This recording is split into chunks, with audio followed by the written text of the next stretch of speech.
has the home field advantage and the talent advantage, Rece? I think so. I mean, look, not to say Notre Dame isn't talented, they certainly are, but this is kind of a different level of talent. I mean, I'm not sure that there might be an overforestation problem in Buckeye Grove by the end of next season with all the All-Americans that they're going to be rolling out there. So they are clearly the more talented team, but that's going to be the case for virtually everyone they play prior to the playoff. And at that point, there are only a couple of teams that would be able to match them, and I'm not sure anyone would exceed them. You surprised the way Marcus completely deflects everything about coming back here? No, because it's not his role now.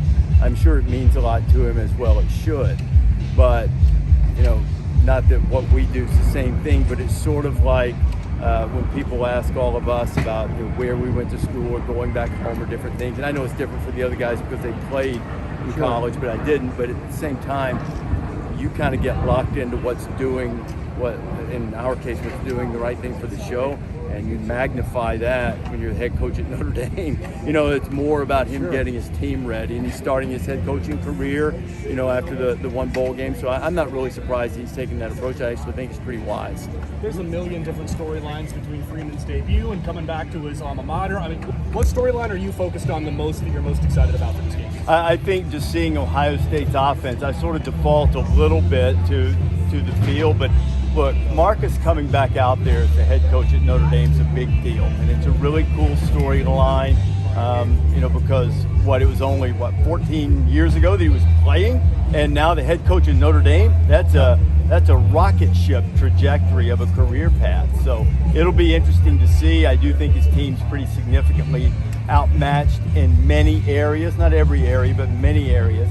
So it'll be a challenge for them if they want to be able to pull one of the all-time upsets. Even though it seems foolish to say it's a top 10 matchup, top 5 matchup, whatever it is. And it's sort of it seems like a David Goliath deal that it would be a mammoth upset if Notre Dame somehow pulled it off. Tyler Buchner getting his first start for Notre Dame. What are you expecting to see from him in front of this crowd? I think he'll be fine from an emotional standpoint. He'll settle in quickly, but you're talking about a guy that hasn't played a lot. He still has more career rushing yards than passing yards, if I'm not mistaken. So I think that by the end of the night, you'll see that flip if Notre Dame has any chance to win. So I think he'll play well. I think they'll try to control the ball. Certainly they need to make sure all of their offensive linemen are healthy, and I think that's in question at the moment. So it's they'll need to control the ball, be able to run it, shorten the game a little bit, and maybe try to make Ohio State anxious on offense, which could lead